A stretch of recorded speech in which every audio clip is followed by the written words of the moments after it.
Burung di Makkah ditengoknya lah begitu banyak burung merpati. Tapi semangat berburunya hilang. Kenapa? Karena tidak boleh membunuh binatang. Tidak boleh menikah, tidak boleh menikahkan. Integritas 6 hari. Tapi yang paling panjang integritas adalah di bulan suci Ramadan.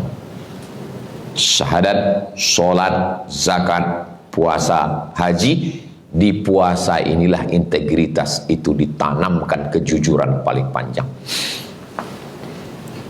Masuk jam 12.30 menurut waktu Indonesia Barat, Riau, waktu zuhur. Semua pegawai karyawan perusahaan BUMN masuk ke toilet untuk mengambil wudhu. Kunci pintu toilet, tak ada CCTV, tak ada Inspektorat Jenderal, tak ada BPK, tak ada KPK.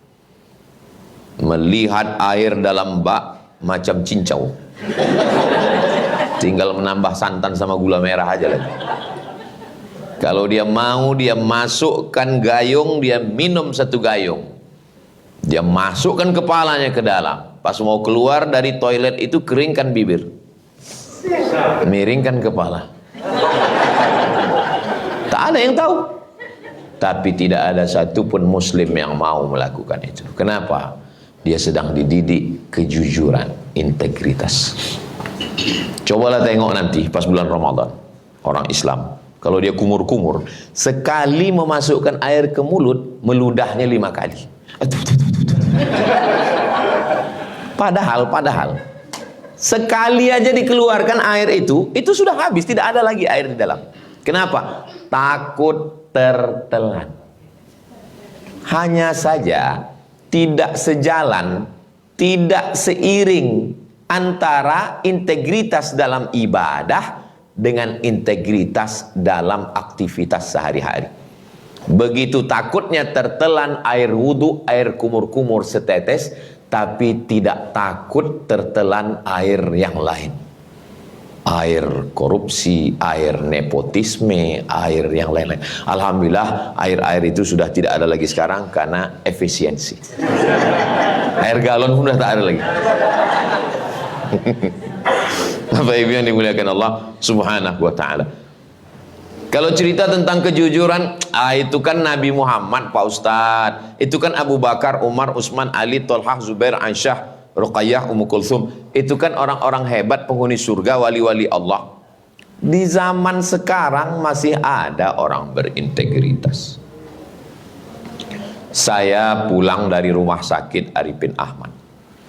Pulang dari Arifin Ahmad, pagi-pagi di jalan Patimura.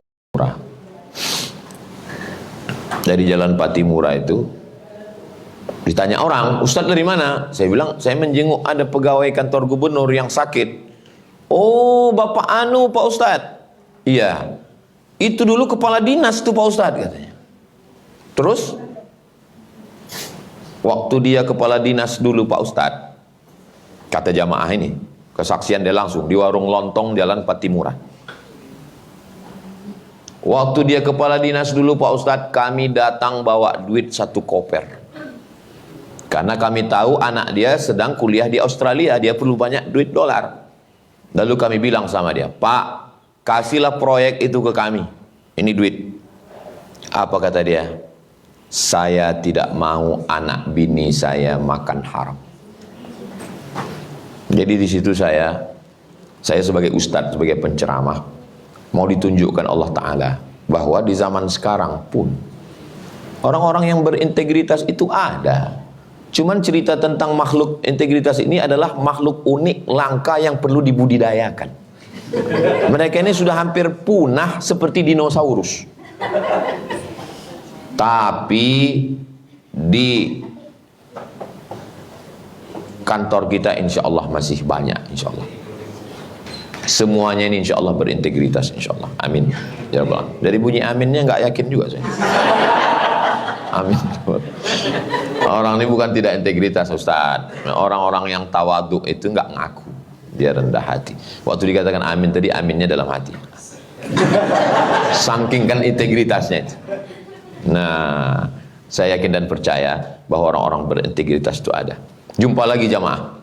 Lama hidup banyak dirasa, jauh berjalan banyak ditengok, lama jadi ustadz banyak yang curhat. Ustadz, keponakan saya bermasalah ini. Terus saya takut dia masuk penjara. Lalu saya pun silaturahimlah ke rumah hakim malam-malam.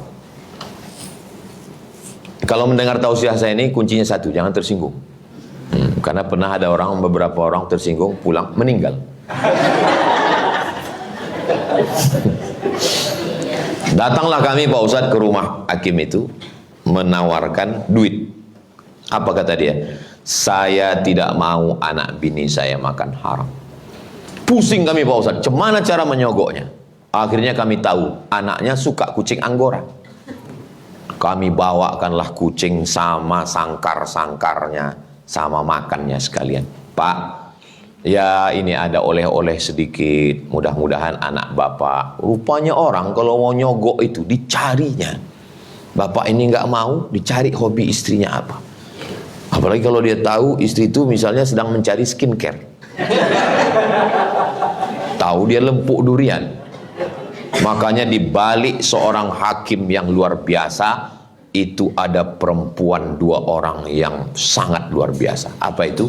Ibunya dan istrinya. Karena boleh jadi orang akan datang melalui ibunya. Orang tak bisa menolak ibunya. Orang datang melalui istrinya. Nah, maka alhamdulillah ketika kita dikelilingi orang-orang yang berintegritas, terus mau dia menerima. Apa kata dia? Mohon maaf, saya tidak bisa menerima dan memberikan ini untuk anak saya. Masih ada orangnya, tak boleh sebut nama, menjaga kode etik jurnalistik. Apa maknanya?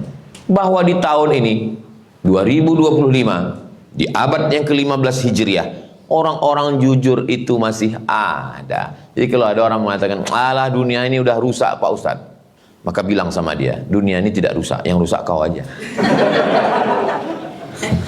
Dunia ini masih baik, masih banyak orang baik-baik. Saya pun kalau dipuji orang, itu Ustadz Somad itu orangnya sangat berintegritas. Itu kan karena nggak ada kesempatan. Coba letakkan saya di pimpinan proyek. Kalau nggak saya bantai semuanya. Susah untuk integritas. Kebetulan saya kan buka sekolah. Sekolah boarding school, pesantren dan non boarding. Jadi waktu penerimaan santri ini, yang mendaftar tahun ini sekitar 300-an. Yang diterima hanya 3 kelas. Masuklah WA. Ustadz, tolonglah anak saya. Mau diterima, nilainya tak cukup. Mau tak diterima, kita nanti jumpa sama dia tak enak hati. Jadi macam manalah cara saya mengelak dan menyelamatkan diri saya? Maka cara saya menyelamatkan diri saya, semalam begitu saya masuk ke mobil, langsung datang satu orang. Ustadz, kemarin anak saya daftar kok nggak lulus, katanya. Mati saya ini. Alhamdulillah dapat saya jawaban. Saya bilang begini, masalah penerimaan sudah saya serahkan semua ke ustazah. Dan saya tidak ikut campur masalah itu, Bu. Dan saya takut menghadap ustazah ini, saya bilang. Alhamdulillah setelah itu selamat saya. Entah setelah itu dia menelpon istri saya, wallahu alam. Alhamdulillah saya selamat. Disitulah saya paham, rupanya memang berat. Baru hanya sekedar menerima anak sekolah. Bagaimana kalau saya jadi pejabat? Berapa orang yang mau anak keponakannya jadi PNS, jadi P3K? Zaman saya kecil dulu, P3K itu kan kotak keselamatan kecelakaan. Sekarang semua mau jadi kecelakaan. Berapa orang yang masjidnya mau minta bangun? Berapa orang yang mau dapat zakat? Sementara keputusan Basnas ada di tangan saya. Berapa orang yang mau? Jadi memang kalau selamat ustadz masuk surga, ya biasa aja. Karena memang dia bukan pemegang keputusan. Tapi kalau ada kepala daerah, kepala negara, kepala kantor, kepala badan yang berkepala maupun tak ada kepala, bisa dia semangat, itulah integritas. Jadi kalau kita jaga hari ini, Ustadz masa selama jadi Ustadz ini nggak ada godaan-godaan? Ada juga godaan, kadang masuk juga ke DM itu. Cobalah tengok komen-komen di Instagram, di YouTube itu. Ustadz jadikan aku yang kedua ya, gitu. Mohon maaf, walaupun saya tausiah di sini, tapi ini kan yang menonton ini nasional, semua menonton. Kan ini nanti akan diupload di channel Ustaz Abdul Somad Official. Jangan lupa subscribe, like, share. Jangan sakit hati, jangan tersinggung kalau saya tidak pernah balas komen dan tidak pernah balas DM, tidak pernah balas message. Kenapa? Karena saya tahu tentang lemah diri saya. Maka Instagram, Facebook, Twitter, TikTok, saya tidak tahu passwordnya. Nggak tahu saya passwordnya. Karena kalau tahu saya passwordnya, saya buka. Iya, kalau yang ngirim itu biasa-biasa aja. Kalau cantik, emang saya nggak tertarik. Saya tahu siapa diri saya. Banyak juga itu yang kata dia, apalah Ustaz Somad ini, kita nggak pernah dia balas komen kita. 10 jari kuangkat 11 dengan kepala. Memang itu untuk menjaga, bukan hanya untuk menjaga diri saya, untuk menjaga kalian juga, viewer, follower, dan subscriber. Kita saling menjaga dengan itu. Kenapa? Karena kita lah yang paling tahu tentang siapa diri kita. Ustaz Somad, alhamdulillah ini kami sudah mengumpulkan uang di depan gereja HKBP seberang Masjid An-Nur. Datang bapak-bapak, ngajak saya jumpa, berdirilah kami di depan pintu gerbang. Ustadz, ini ada duit. Untuk apa? Untuk Ustadz ganti mobil, ini untuk DP-nya. Bergetar juga jantung saya waktu itu. Saya bilang, saya cukuplah dengan mobil yang udah ada itu. Karena kalau ku terima duit ini Pak, tak selamanya hubungan kita baik. Nanti tiba-tiba kalian undang saya tak bisa datang, kalian marah sama saya. Karena kalian udah ngasih banyak duit ke saya bilang. Tapi kalau hubungan kita baik seperti ini, pas saya lagi capek, saya bilang aku tak bisa datang, kalian maklum. Tak selamanya hubungan kita baik. Akhirnya sampai hari ini hubungan saya dengan jamaah ini baik. Lalu kemanalah duit ini Pak Ustadz kami serahkan? Bukalah dulu Pak Ustadz. Saya tak buka, saya takut saya. Karena kalau saya tengok banyak, saya ambil. Saya berusaha kepada diri saya sendiri. Kemudian suatu ketika, ceramah kira-kira 20 menit. Habis 20 menit, duitnya satu kotak. Satu kotak Indomie lah. Ini kalau 10.000, udah berapa ini? Tak usah kita hitung Bu, nanti tergoda saya. Assalamualaikum Ustaz Somad. Waalaikumsalam. Ini ada duit katanya. Mak, saya tengok, rupanya jantung kita ini kalau lagi normal itu kan pasti menengok kotak itu. Jantung ini tidak normal itu biasanya disebabkan dua. Yang pertama jatuh cinta, yang kedua jatuh tempo. Macam mana cara saya supaya menjaga hati saya? Lalu saya bilang sama yang ngantar ini, bawa kotak ini ke Koki Sunda Jalan Sudirman. Di belakang Koki Sunda itu ada Pajar Harapan. Bawakan ke Pajar Harapan, serahkan sama Bapak Ketua Panti, foto, nanti fotonya kirim ke saya, biar saya kirim ke yang mengasih tadi. Begitu sampai saya kirim. Terima kasih Bapak. Ini sudah kami serahkan ke Pajar Harapan. Mudah-mudahan bermanfaat untuk kita semua. Lalu kemudian suatu ketika, banyak juga yang tunggu sebentar ya, saya ingat-ingat lagi. Ustaz Somad, mobil Ustaz ini kalau kami lihat ini sasisnya ini nggak cocok untuk Riau Pak Ustaz. Riau ini jalannya ini goncang. Kami khawatir nanti Ustaz kecelakaan. Jadi kami mau kasih mobil yang kira-kira kalau jalan dia kuat. Tolong KTP Pak Ustadz.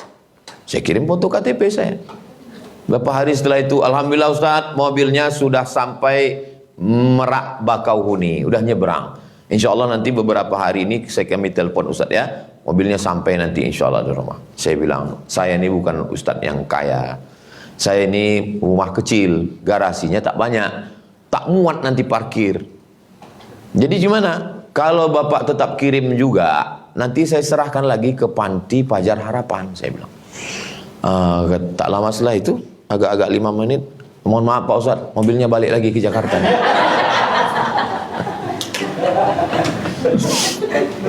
Memang berat.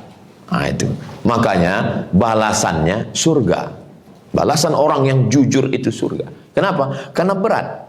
Maka kalau ada orang mengatakan berat sekali untuk berintegritas nih Pak Ustadz, karena balasnya surga. Kalau ringan, balasnya kipas angin sama rantang. Karena berat itulah maka disebut orang yang berintegritas. Itu disebut dengan istiqomah. Kalau berat namanya istiqomah, kalau ringan namanya istirahat.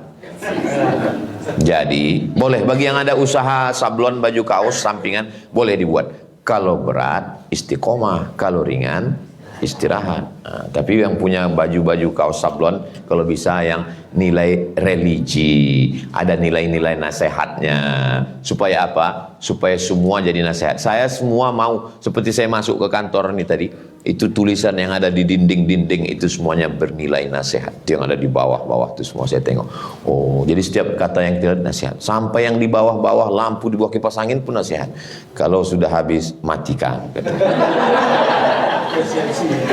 Efisiensi. Integritas ditanamkan itu semua. Tapi di balik integritas itu juga dalam Islam mesti ada namanya punishment. Mesti ada hukuman. Karena nggak bisa kalau hanya sekedar marilah kita bersifat jujur, nggak bisa. Mesti ada kepastian hukum.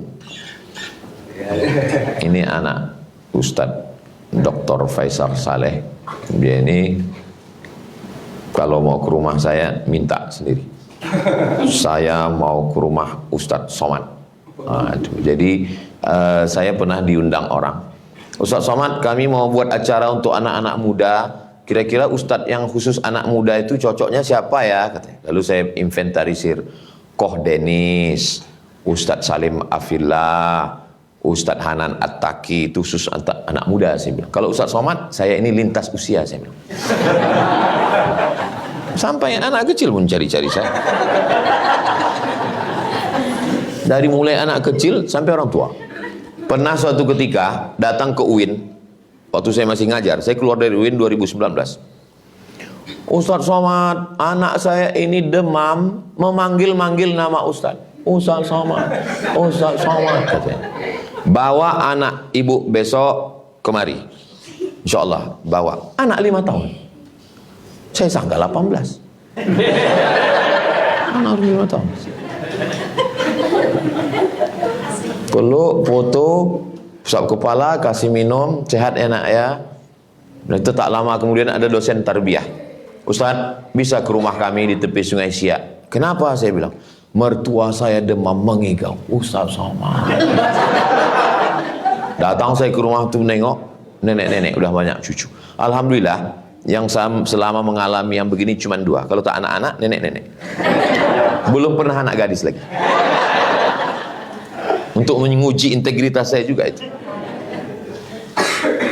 Waktu saya naik pesawat, saya beli tiket pesawat ini memang ekonomi. Tak pernah saya beli bisnis. Ekonomi. Tiba-tiba datang satu orang pakai jas, pakai dasi. Dia bilang, Ustadz Somad, pindah ke bisnis. Jadi kalau Bapak Ibu lihat nanti mana tahu kita jumpa di pesawat saya duduk di bisnis, itu karena syafaat. Syafaat orang berdasi tadi. Agak-agaknya begitulah nanti kita di ekonomi itu di neraka jahanam, kemudian ditarik ke bisnis, masuk ke surga Jannatul Firdaus. Setelah masuk duduk, dia cerita, Ustadz Somad, saya sudah lama ngefans dengan Ustadz. Dalam hati saya, wow. Tapi tidak saya tunjukkan, saya pura-pura kalem aja kan. Saya selalu nonton ceramah Ustadz kata dia. Sama lah tadi waktu protokol cerita, saya kan pura-pura. Ya. Tapi dalam hati saya, maka saya pegang hidung saya, udah mulai mengembang deh. Lalu dia cerita, ada satu yang unik dari Ustadz kata dia. Apa Pak? Saya bilang, suara Ustadz kata dia. Suara Ustadz itu menurut ilmu saya ini memperhatikan ilmu suara Pak Ustadz. Suara Ustadz itu masuk ke dalam, pokoknya bahasa dia lah masuk ke dalam relung-relung otak kata dia masuk. Sehingga menyentuh otak anak kecil, otak nenek-nenek, otak semua orang masuk kata dia. Kata dia ini, pas sudah mau landing pesawat, dia bilang, Ustadz Somad, mohon maaf, saya ini Hindu Pak Ustadz. Dia tidak Islam. Saya hanya memperhatikan gerak Ustadz, gaya Ustadz, dan suara Ustadz. Betul tidak? Wallahu a'lam bishawab. Artinya, saya sedang diuji Allah Subhanahu wa ta'ala dengan sesuatu, maka saya berusaha untuk mengatur jadwal saya ini. Kalau tidak, nanti saya rusak gara-gara ini. Hari Selasa, Rabu, Kamis saya di rumah. Saya bilang saya Selasa, Rabu, Kamis di rumah. Saya baru pergi, setiap provinsi itu saya kasih jatah. Sumatera Utara 4 hari, Jumat, Sabtu, Ahad, Senin. Jakarta setahun 4 hari saya datang. Ke Aceh 4 hari, ke Kepulauan Riau 4 hari. Di luar itu saya tidak datang. Saya mau diri saya konsisten dengan jadwal yang saya buat. Di luar itu saya tidak datang. Masuk telepon. Assalamualaikum, waalaikumsalam. Tim Ustaz Somad, iya, kami mau ngundang. Nanti kami siapkan tiket pesawat. Dan kami, kalau tidak bisa Ustaz Somad pakai pesawat reguler, nanti kami kirimkan private jet mendarat di Sultan Syarif Qasim II. Dalam hati saya, gua banget ini. Inilah masanya kita naik private jet. Baru kita foto-foto kan, kita upload di Instagram, baru kita buat caption di bawah. Emang kaleng-kaleng. Tapi berpikir lagi, aku kan sudah ngomong ke tim kemarin bahwa saya konsisten. Kalau sudah kukasih 4 hari satu provinsi, maka saya tidak akan keluar dari sini. Di luar jadwal ini saya tidak akan datang. Itulah pentingnya kita berkawan. Dan kawan kita yang kira-kira kalau kita melanggar kita jadi malu. Gimana Ustadz? Kata kawan saya ini. Jadi kita berangkat. Saya bilang, kita kan udah sepakat. Di luar 4 hari kita tak pergi. Kalau kita pergi dengan ini, berarti kita sudah merusak sistem yang kita buat. Padahal dalam hati saya, kalau tak ku ceritakan kemarin kan untung juga ya. Makanya betul kata Nabi, alaikum bil jamaah, hendaklah kamu berjamaah. Iyyakum wal furqah, jangan berpecah belah, jangan sendirian. Kenapa? Karena dengan berjamaah ini ada rasa malu, ada rasa segan, ada rasa sungkan. Ustadz tadi ngatakan di rumah hari apa aja Ustadz? Hari Selasa, hari Rabu, hari Kamis. Ini hari Rabu. Hari Rabu kok Ustadz ceramah? Ini daripada nanti jadi fitnah saya jelaskan. Ini hari Rabu nih saya ceramah. Ini karena yang ngundang nih ordal. Susah juga saya mau berintegritas kan. Padahal saya sudah bilang, saya tidak akan ceramah. Saya hanya ceramah hari Jumat, Sabtu, Ahad, Senin. Jumat berangkat, Senin pulang. Selasa, Rabu, Kamis di rumah. Tapi Rabu, jadi di tempat yang berintegritas saya sedang merusak integritas saya.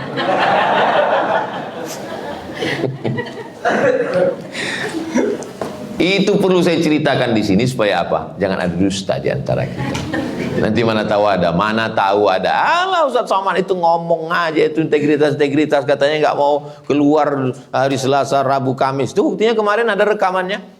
Itu lain, itu dakwah menyambut Ramadan. Pandai kalian lah menolong saya.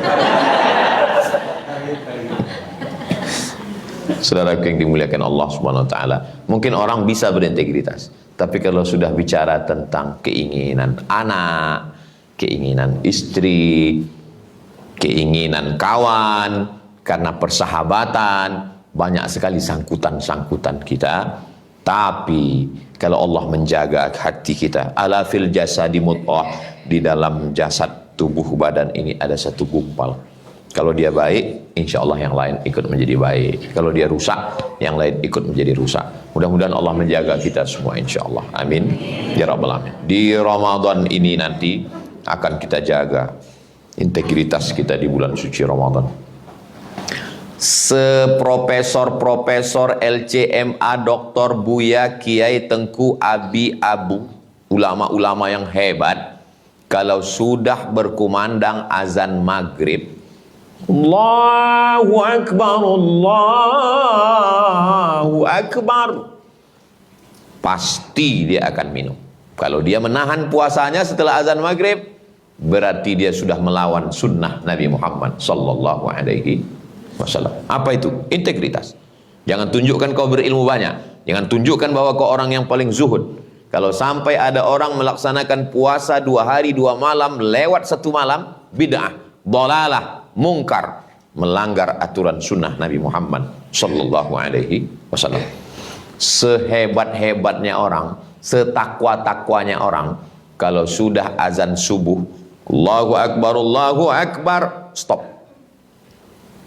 Alhamdulillah, di tempat kita ada aba-aba lampu kuning, tidak langsung lampu merah, kuning dulu, namanya imsak. Di Maroko tak ada imsak. Maroko mazhabnya Maliki, nggak ada imsak, makanya tidak pakai sirine, langsung azan. Jadi kami waktu di Maroko makan aja, makan, pas sedang makan, Allahu Akbar. Ditelan, batal. Dikeluarkan, nyangkut. Kumur-kumur. Hebatnya mazhab Syafi'i. Mazhab Syafi'i ada namanya imsak. Hadis sahabat Nabi ketika ditanya, berapa lama jarak antara Nabi makan dengan azan? Sahabat menjawab, agak-agak 50 ayat. 50 ayat itu kalau tidak terlalu cepat, tidak terlalu pelan, 10 menit lebih kurang. Itulah dasar imsak 10 menit. Itu makanya kalau azan subuh jam 5, jam 4.50 kita sudah imsak, gosok gigi, sudah bersih, sudah nyaman. Tapi imsak bukan lampu merah, lampu kuning. Mana tahu, capek tidak fit dari luar kota, tiba-tiba nanti bangunnya pas bunyi sirine, bangun. Jangan sampai tidak makan. Langsung ke dapur, ambil nasi, ambil asam podeh bawang, ambil sambal belacan, nggak sempat mengunyah, blender langsung. Blender. Ambil pipet yang besar. Nawaitu shoma ghadin an ada'i fardhi syahri Ramadan hadhihi sanati lillahi ta'ala. Selesai. Nah itu. Jadi imsak itu belum lampu merah, masih lampu kuning. Begitu azan berkumandang, tapi yang jadi faktor penentu kapan startnya puasa bukan azan. Nah, ini perlu diluruskan, bukan azan. Makanya pentingnya kita jangan berpatokan pada azan, tapi berpatokanlah pada kalender imsakiyah Ramadan yang disusun menurut ilmu astronomi. Saya beberapa kawan yang orang Bangkinang, orang Kampar, waktu dengar RRI Pekanbaru, Allahu Akbar, dia tak mau makan. Lalu saya tanya, kenapa tak makan? Karena dari dulu kami biasanya makannya pas hayya 'alas shalah. Jadi rupanya kalau Allahu Akbar di Pekanbaru, itu di Bangkinang belum. Menurut waktu, pas hayya 'alas shalah di RRI Pekanbaru, baru di sini masuk. Artinya apa? Begitulah takutnya. Padahal muazzinnya sama, azannya sama. Karena ada perbedaan waktu, integritas. Bagaimana kita dijaga. Begitu juga. Tapi yang namanya manusia ini lupa. Jam 6 sore, laki-laki bapak-bapak mulai membawa sepeda motor untuk tawaf keliling mencari takjil buka puasa. Kalau istrinya bertanya, "Acu nak kemana?"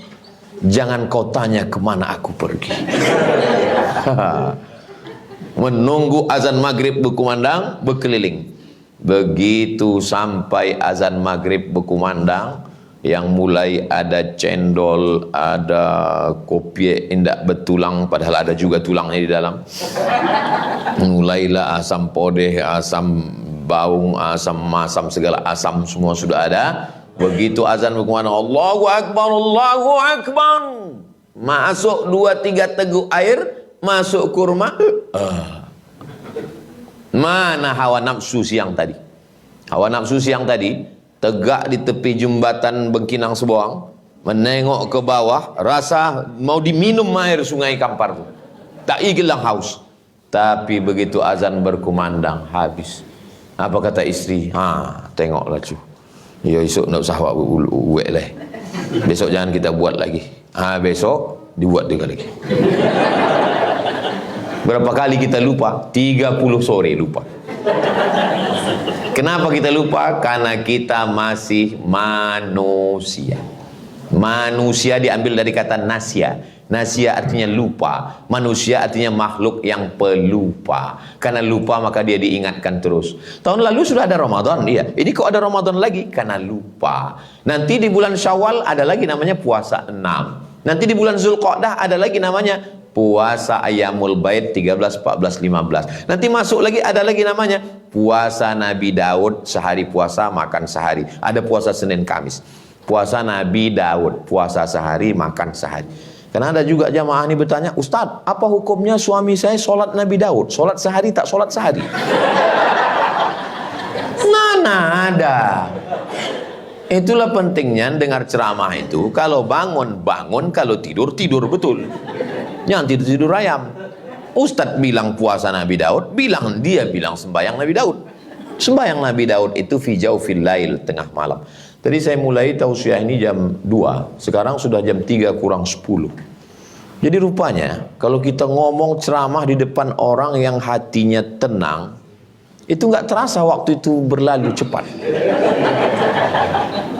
Saya yakin kalau ada di antara bapak yang penceramah atau motivator, paham dia cakap saya ini.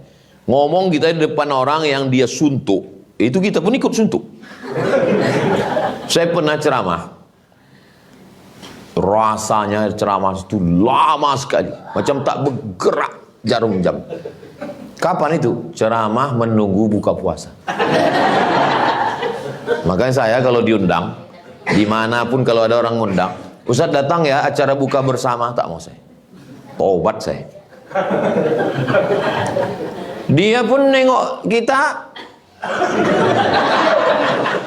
menggaruk-garuk kepala, menunduk, main-main HP. Selesai acara ceramah, apa kita bilang? Saya tadi Pak, waktu ceramah menjelang berbuka tadi, lama kali saya rasa. Apa kata jamaah itu? Kami yang menunggu lebih lama lagi Pak Ustaz. Tapi hari ini alhamdulillah saya rasa waktu begitu cepat berlalu. Saya biasa di mana-mana ceramah itu memang 1 jam. Tapi karena saya tengok botolnya kecil, ini kalau begini setengah jam aja. Ini mungkin efek dari efisiensi juga.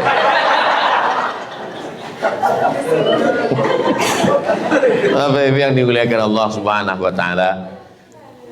Ada sebagian orang menganggap bulan Ramadan ini bulan lemah, letoy, loyo, lunglai, bawaannya mau mati aja.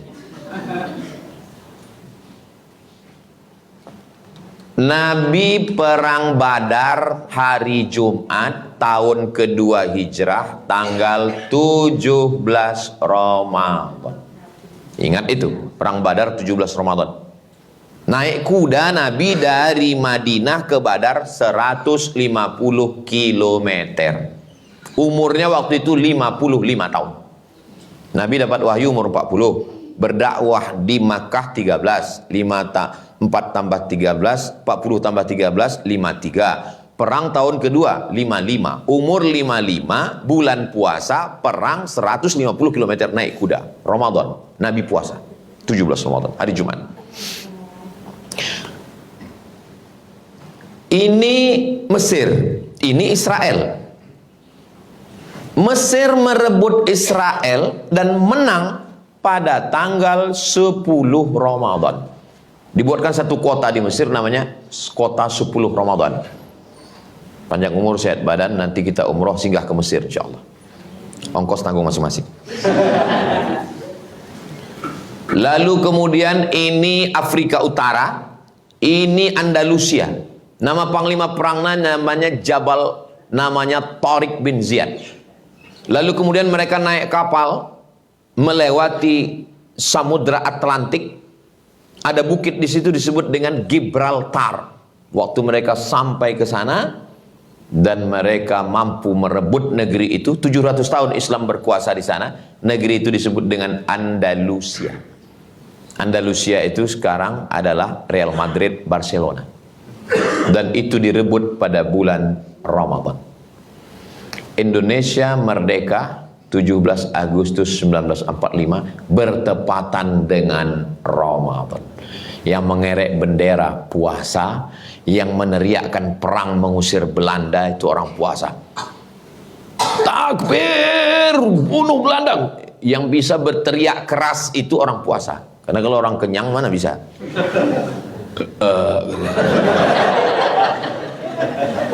Indonesia ini merdeka karena orang yang berpuasa. Jadi jangan sampai nanti di siang Ramadan ada orang-orang yang tertarik mau masuk Islam gara-gara nonton YouTube. Lalu kemudian dia nyoba-nyoba, cobalah dulu cemana orang Islam. Makin besar masjidnya, makin tebal karpetnya, makin dingin AC-nya, makin banyak korban Israel bergelimpangan di siang Ramadan. Buka pintu masjid raya, Masjid Agung, tengok bergelimpangan. Pakai baju seragam pula tuh.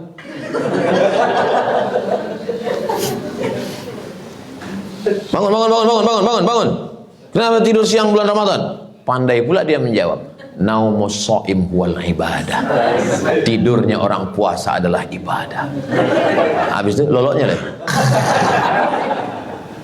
Ini bukan ajaran Islam. Ada orang Barat masuk Islam. Setelah masuk Islam, sholat dia. Pulang sholat, hilang sendalnya. Apa kata dia? Alhamdulillah aku masuk Islam bukan karena menengok orang Islam. Kalau menengok orang Islam, murtad lagi karena sendal hilang. Orang Islam tidak mencerminkan ajaran Islam. Al-Islam mahjubun bil muslimin. Islam itu bagus. Islam itu ibarat produk. Yang produknya bagus, tapi bintang iklannya tidak menarik. Misalnya saya. Saya kan banyak mengendorse. Lihat nah di Instagram saya yang followernya 9 juta itu. Maksudnya yang belum follow lah. Datanglah orang misalnya perusahaan susu cair penambah berat badan. Mau mengangkat saya menjadi brand ambassador. Ustaz Somad, tolong dong iklankan ini produk kami. Apa produknya? Ini susu penambah berat badan. Saya bilang, syukron, terima kasih. Tiba-tiba saya yang mengiklankan. Anda ingin berat badan Anda slim? Minumlah. Mana orang percaya? Begitulah agak-agaknya Islam ini. Islam ini agamanya bagus, bersih. Agama yang paling suci, paling bersih Islam. Tapi toilet yang paling kotor. Kalau pergi kita ke perusahaan tetangga sebelah, nanya kita ke security, toiletnya mana ya Pak? Tapi kalau pergi ke tempat orang Islam, tak perlu nanya security, tarik aja nafas panjang. Tahu kita kemana arah toilet. Padahal yang mengajarkan at-tahuru syatrul iman adalah Islam. Mudah-mudahan kita termasuk orang Islam yang mengamalkan ajaran Islam ini, insyaallah. Amin ya rabbal alamin. Agaknya itulah yang dapat saya sampaikan dalam waktu yang lebih kurang 1 jam ini. Kenapa Ustaz dari tadi menengok pintu? Karena jam ada di situ. Yang sudah tepat ini penempatannya ini. Nah, yang baik-baik yang saya sampaikan ini datang dari Allah, yang tak baik dari kelemahan diri saya. Akhirnya saya ucapkan selamat menunaikan ibadah puasa Ramadan 1446 Hijrah. Taqabbalallahu minna wa minkum sholihal a'mal. Saya tutup dengan pantun penutup. Menangkap puyuh di Bukit Selasih. Thank you dan terima kasih. Assalamualaikum warahmatullahi